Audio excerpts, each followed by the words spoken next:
Hello, everyone, and welcome to Cuisine Corner, Healthy and Satisfying Soups. Thank you for joining us today. Today we have Joycelyn Bryant.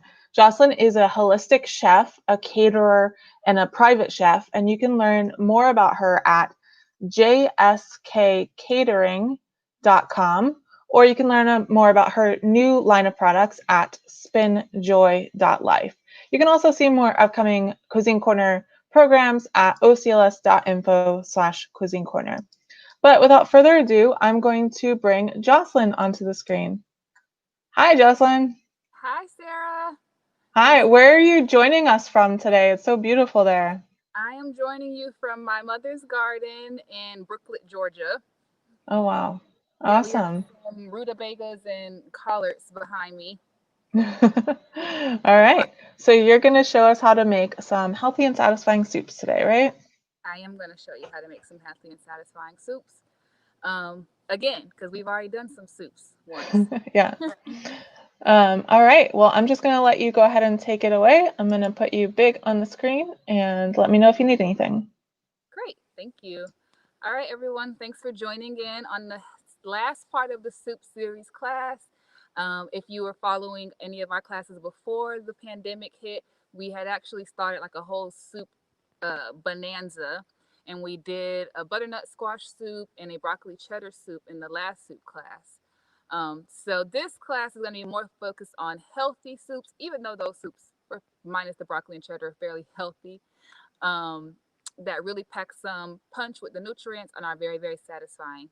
So, if you were following us on Instagram, we were kind of teasing the mystery ingredients. So, the mystery ingredients for today is the lemongrass. Everything was the mystery ingredient. Go get that. Was the lemongrass.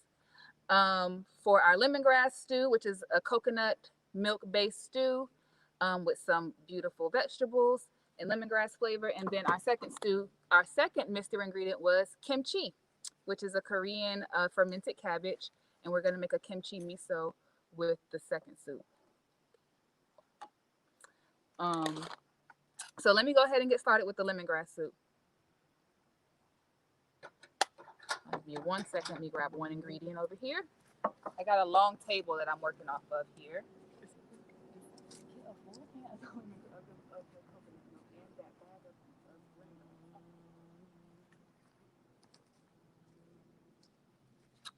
Okay, first things first, I'm gonna start off and heat up my pot, so I can saute up a little bit of onion. I love to do a roasted onion in a fall soup. It just adds a depth of flavor, some caramelization, and just warms it up a little bit more. So I'm gonna chop up a little bit of onion here on my cutting board.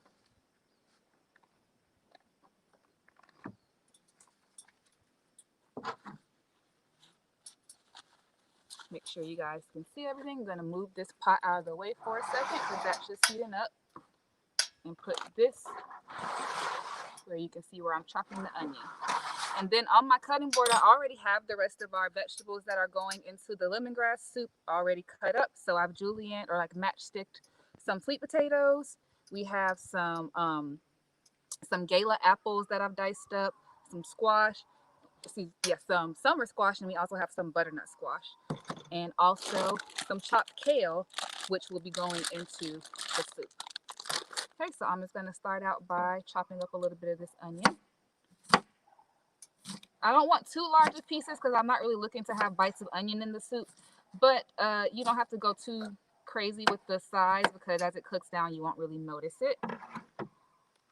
Put a little bit of oil in my pot here.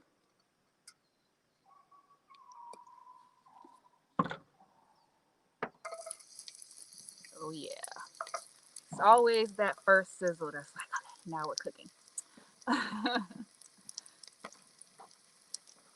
So it's gonna put my onion straight in there, let that cook down a little bit, and then I'm gonna add my favorite, which is the better than bouillon, which I add to pretty much every soup.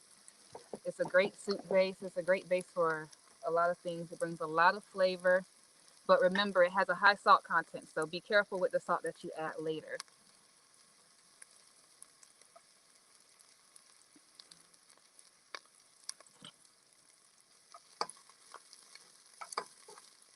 Okay.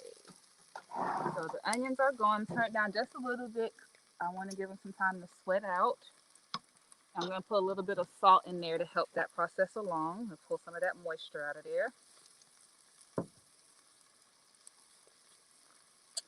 And that's that. So while that's cooking up, I just want to talk more about our next upcoming soup, which is going to be the kimchi miso. Let me guys show you what the kimchi looks like.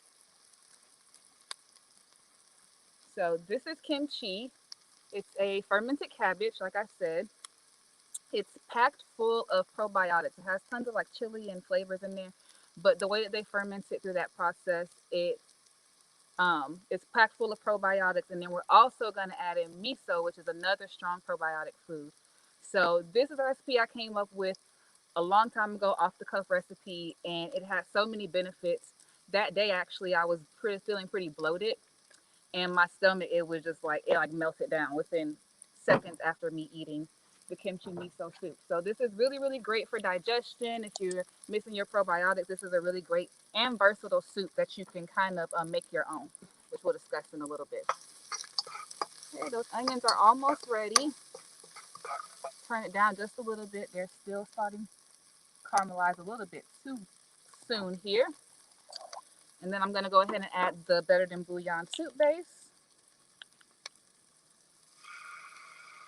Now, how much you're going to add of this depends on how much you're making. I'm going to make a pretty large pot of soup. So I'm going to add about, let's say like a teaspoon and a half of the soup base. And just kind of let it melt together with the onion to release those flavors in there. Easy. Next, we add the coconut milk. These soups are super simple. Super easy to make. It's mostly just chopping the vegetables, putting everything in the pot, and let them simmer. That's the key, is to let everything simmer for at least 30 minutes to let all the flavors come together, let the textures come together.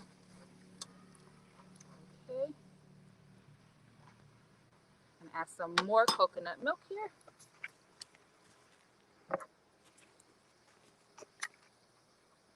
Ooh, this little thing is powerful. I just got this burner, and it's really hot. Also a great pandemic buy, if you think, for all of your, what do you call it, quarantining and emergency kit needs. These are really great to have on hand. Make a quick fire if you need to cook something. Electric goes out, especially for those of us in Florida. We have hurricane season. So these are really great to have on hand. They cost like $35. Okay. I'm going to add even more coconut milk. So I like mine to be nice and creamy. And this particular brand of coconut milk is not the creamiest. Next, I'm adding veggie stock to fill out our soup. Okay. And then the last thing we're going to add is some water at the end in a little bowl here, just to kind of melt, because everything we've put in so far has been pretty concentrated. The soup base, the veggie stock. I use veggie stock. You can also use veggie broth. That way you don't have to add the water.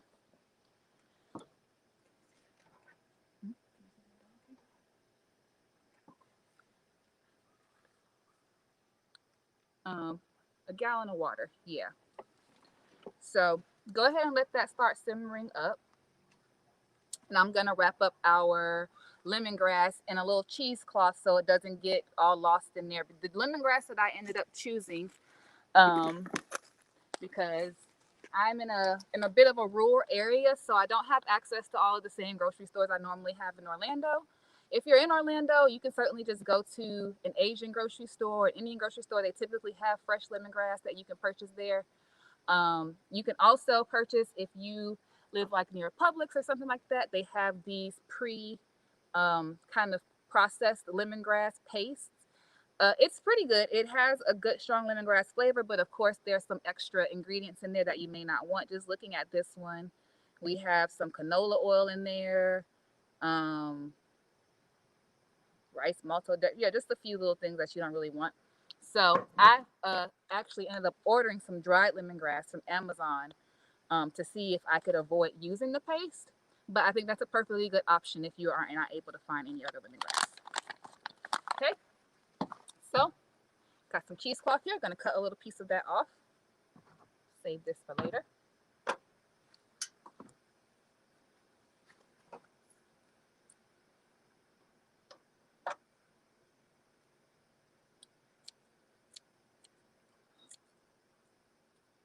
Don't mind me like blowing and swatting at gnats. There is a reality to trying to offer you guys a beautiful scenery here outside at the garden. There's a price to pay for that, but that's okay. I'm glad to be able to do it. All right, got me a nice little piece of cheesecloth here. I'm gonna leave it doubled like that and take about, lemongrass can be pretty strong. The longer you let it simmer, the more the flavors come out. So you don't have to put a ton, but even if you do, just take it out sooner so that you don't overwhelm the flavor of the soup with lemongrass. Okay, so there's my lemongrass. That's what it looks like. It's dried and chopped up, and then I'm gonna just secure this with a rubber band.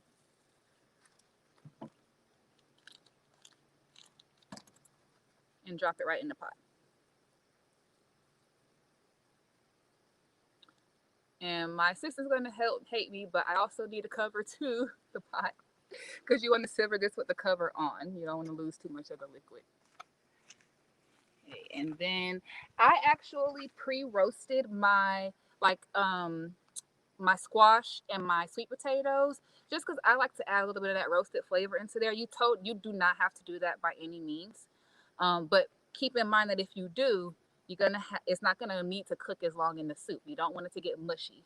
So if you pre-roast it, I'm gonna let my soup simmer and come together most of the way first before I add my veggies because they're pretty much cooked already, other than the apple, of course, and the zucchini, which doesn't take long to cook at all. So I'm gonna hold off on adding the vegetables until a little bit later.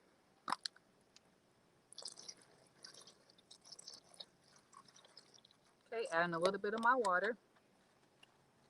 As you guys know, I don't really measure, but if you're making a pot for a family of 4, I would say use 1 whole can of coconut milk to about a teaspoon and a half of the soup base, and then use about another 1 to 2 cups of the veggie stock, and then another about 2 cups of the water. Okay, that should. And of course, you can add and subtract however much you want based on your own personal satisfaction. One more thing I'm going to add in here is a bay leaf. And I won't add any salt right at the beginning, just because I do have the better than bouillon in there. And I want to see, salt tend to develop over the time of cooking a recipe. So I want to wait about 20 minutes or so to see how, what the salt level is like in there. All right, so for now, we're just going to let that simmer with the top on, which is coming. And we're going to get started on our kimchi miso soup. I'm going to put these veggies to the side for now.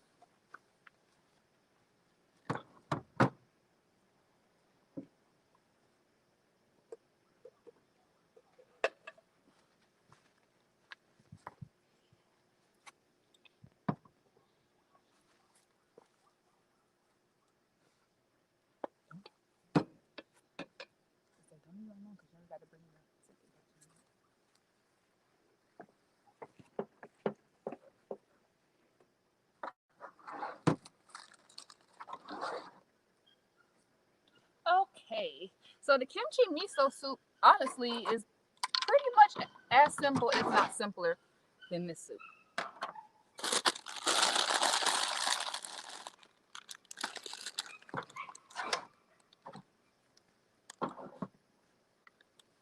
Okay, so again, I have my pot over here, which I'll bring into the camera as soon as we clear out our cutting board here.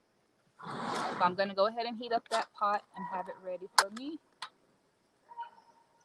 Immediately in this pot, I'm going to put some of the veggie stock. Okay.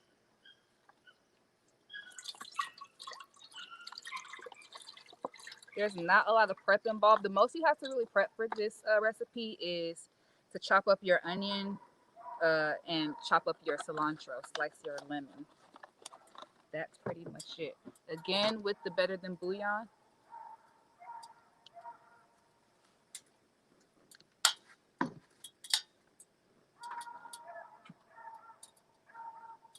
Okay, again with the better bouillon, another good teaspoon of that.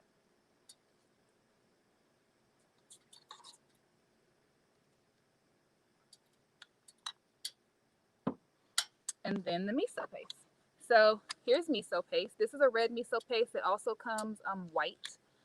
I actually don't know what makes it red or white. I haven't researched that part. I'll let you guys know in the next one. But miso paste is made from soybeans and rice, and it's again fermented, which brings out a lot of the probiotics. You know, most of the people who follow me know that I don't really advocate for many soy products, but miso is one of those products that I make an exception for because of the high probiotic content. So we're just going to squeeze a little bit of that. Like I just literally squeeze it right out of the bag. A good 1 to 2 tablespoons of that. Really 2 tablespoons if you're making this for a large pot. Okay, squeeze it right in there. And just let that simmer for a little bit while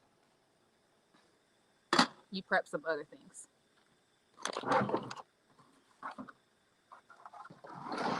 So I'm just going to chop up a little bit of red onion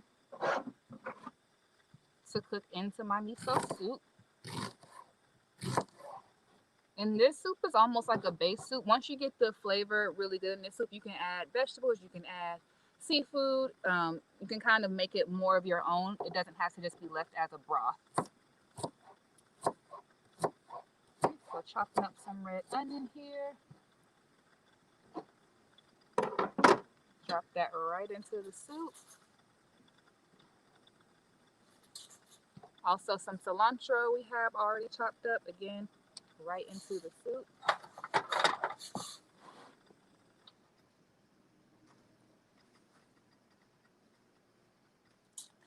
Bring this over here now so you guys can see. All right. Beautiful. Simple, simple stuff. Use my spoon to break up that miso in the bouillon.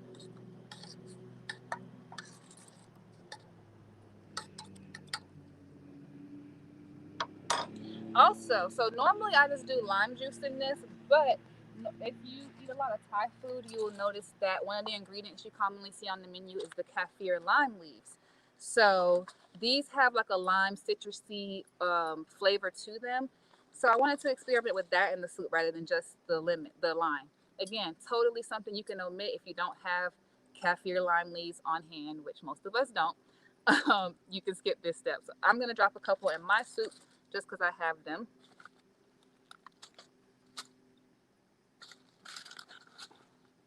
This flame here is very like hot and cold. Let's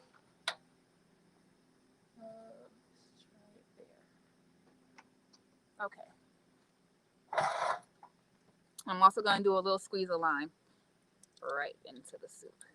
Now the lime, again, I'm not in Orlando, in a bit of a rural area, so I wasn't able to get my hands on the kimchi that I normally get, which is from a Korean restaurant actually in Orlando, on Michigan, called Kimchi's. So if you live in Orlando, I would recommend going to get there. They have different levels of spice that they offer, and you can buy just kimchi from them. That's like one of their specialties. So their kimchi that I get is normally a bit spicier than this one. Um, so and a big part of this kimchi soup is the spice level. So I recommend if you can't get a spicy kimchi, this one I got from Publix is a mild kimchi, so it probably won't be have that. You kind of want your like nose running after you eat this soup. It's one of those things that clears everything out. I love it. So you can add a little bit of chili oil or cayenne pepper or something to get that peppery factor in there. Now I'm going to go ahead and add some of the kimchi directly into my soup.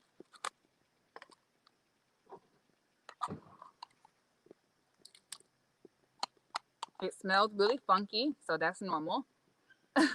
You get it. Don't be astounded. I'm gonna put a lot because I'm gonna, like I said, I'm trying to make a pretty big pot here to share with everybody. And then I also noticed that this brand doesn't have a lot of juice in it. Typically, there's like a lot of kimchi juice. And what I like to do with this soup is pour that juice directly into the soup. Not all of it, like a couple teaspoons. Well, all of it in this case because it's not that much. All right, I'm going to add a little bit more of my veggie stock and some water. And that's it. You just let that simmer. You top it with a little more cilantro, a little fresh onion, and a little squeeze of lime at the end, and your soup is done. Of course, unless you would like to add those other elements.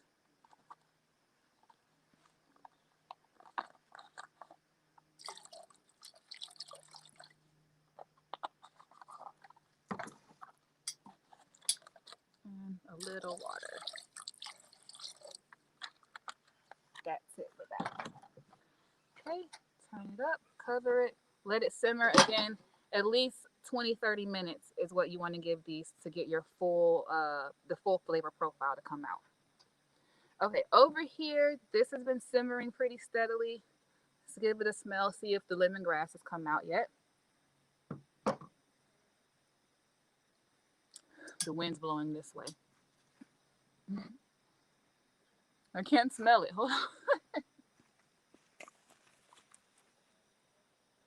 It's getting there. Not quite yet. The lemongrass needs a little bit of time, okay? You cannot be impatient with this particular recipe.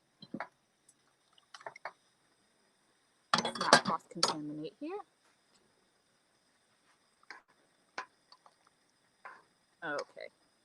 I think that's pretty good. So now, for this one, you can just add in your vegetables. So, I'm going to add about a handful of the butternut squash. Again, I pre-roasted that. Maybe 2 handfuls. When you pre-roasted your butternut squash, did you roast it whole and then cut it, or did you cut it and then roast it? I cut it in half first and then roasted it face down with a little bit of olive. But at times, I have roasted it whole out of laziness. So that can be done. I recommend poke a couple holes in there because it's a bit of a chore to chop a raw butternut squash. I'm going to put a bunch of kale in there. Okay, again, getting great nutrients from that kale. And then the rest of our ingredients are over here. So I put apples this time. Fun. And some zucchini.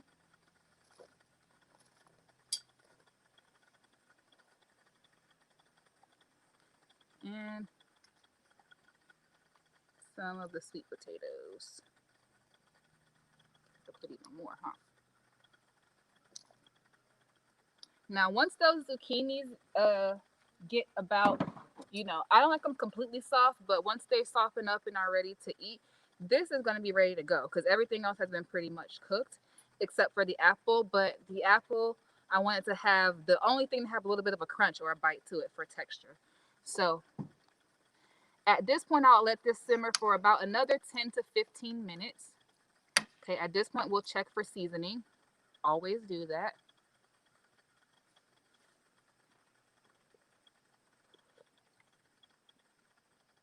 Oh, wow. It's good. You don't even need to add any salt or anything to that. Like, it's totally ready to go. So just let those vegetables simmer and you will be ready to serve. So um, I have 2 small test pots that I've been simmering. So I'm going to show you basically what the finished product looks like for these 2 soups. We're going to serve them up in a bowl, and that will be it. I'll be here for questions or any other thing. But again, super simple, super satisfying soups. Won't take you a lot of time. My trusty helper, who's my mom, by the way, is is bringing our soups that we're simmering in the house out so that you guys can see the finished products. So in the meantime, if anyone has any questions, I'll take them now. Miss Rain asked, can you add meat to this? To which, well, you can add. You surely can. So certainly to the kimchi miso soup, you could add. You could add beef to this. The original way I did this actually was with the beef bone broth. For the lemongrass soup, you could certainly add meat to that as well. I would recommend maybe like a lighter meat, like a chicken or something like that, um, so that it doesn't overpower the flavors in there, because those flavors are a little bit more specific, I would say. Great question. And about how long do you think each soup needs to simmer? At least 20 minutes. I say 30 to be safe, but at least 20 minutes and it'll be ready to serve and it'll be good. Now I know you Also, this one is you're it, pretty flexible. Oh, sorry. I go ahead, think we go had ahead. a Sorry. little. No, I was just saying, I know you often are pretty flexible with your recipes and you're like, if you don't like this, you can add that in, that kind of thing. So, what other kind of suggestions do you have for these soups?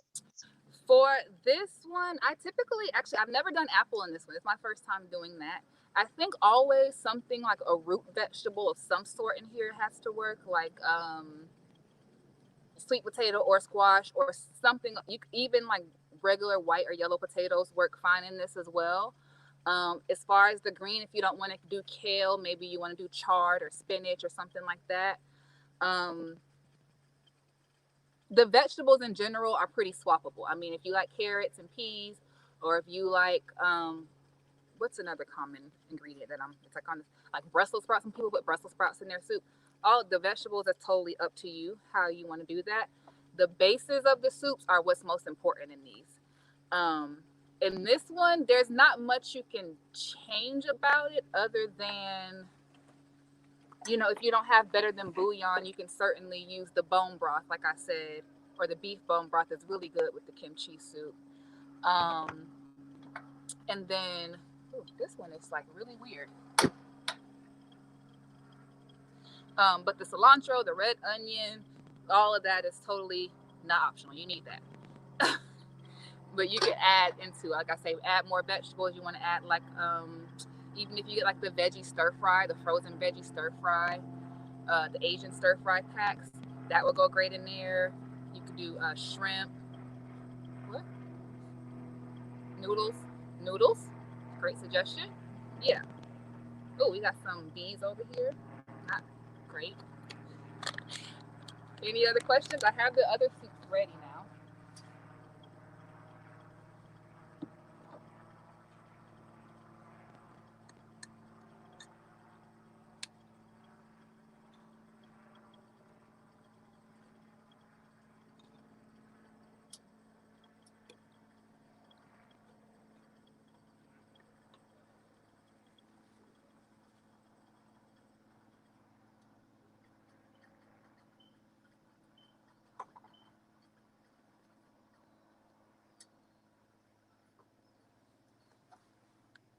This particular flame is a bit, I don't know why it's kicking out of the sides like this.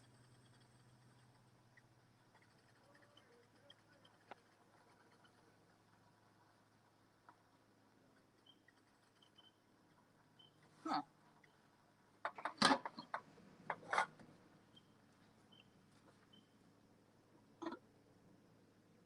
Okay, let's start with the kimchi.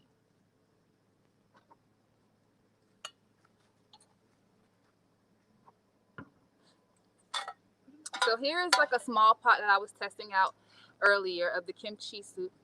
Hopefully you guys can see that. I'm gonna plate it here so you can see in a little bit. But I mean, it is nothing really special to look at. It's all in how you serve it, right? So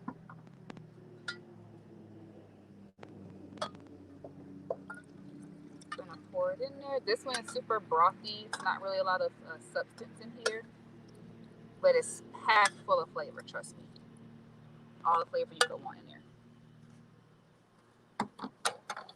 Okay.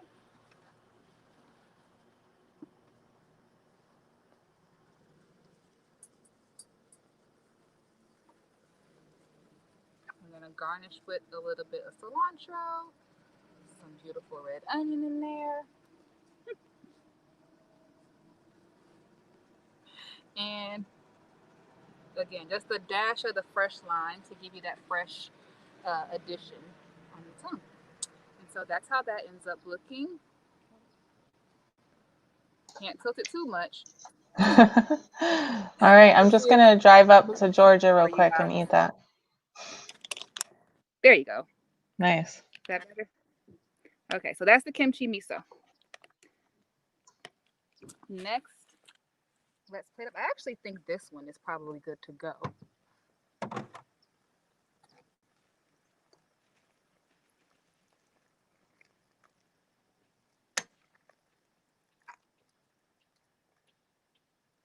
She needs a little more time actually, so let's plate from our other pot.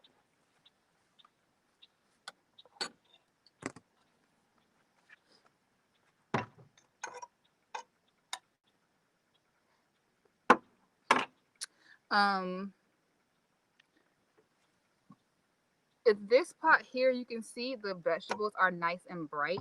In this one that's been simmering for a while waiting, you'll see that the vegetables have, the color is a bit different. Like that's normal when vegetables cook, but that's another reason why I like the idea of roasting it ahead of time and adding the vegetables at the end so they can still retain that bright color. So let's just play out of that one because it's prettier. And of course, use a real serving spoon, not a soup spoon. Okay, get you some vegetables in there. Lovely. Fish out your little lemongrass packet.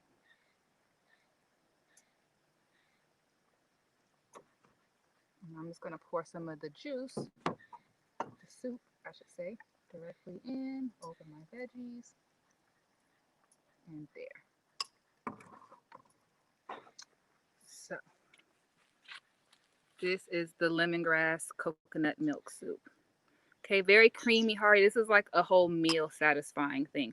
The kimchi miso can be eaten as a meal if you're doing a detox. It would also make a great side dish or like an appetizer dish, kind of how in many Japanese hibachi restaurants you would eat your miso first, your miso soup. Same concept here. That is pretty much it. Let me move everything so you guys can get a nice shot of the bowl. All right, let us know if you have any more questions for Joycelyn before we say goodbye.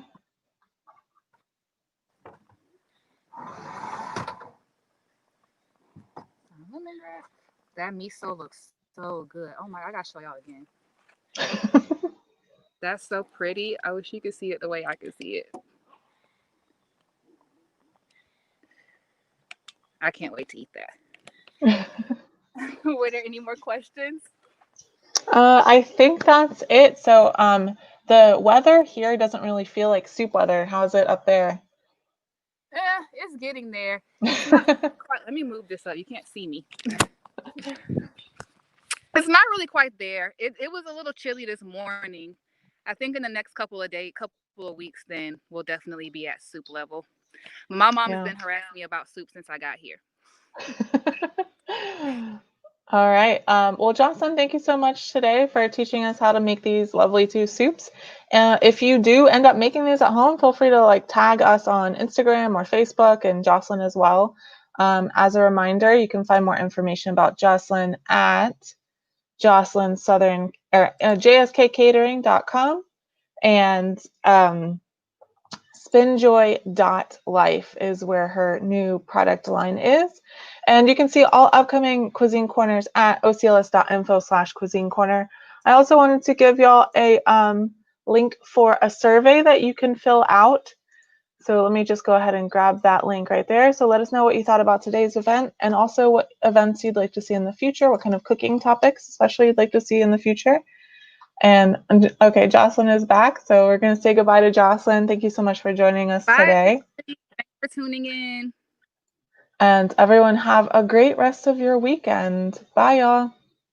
Bye.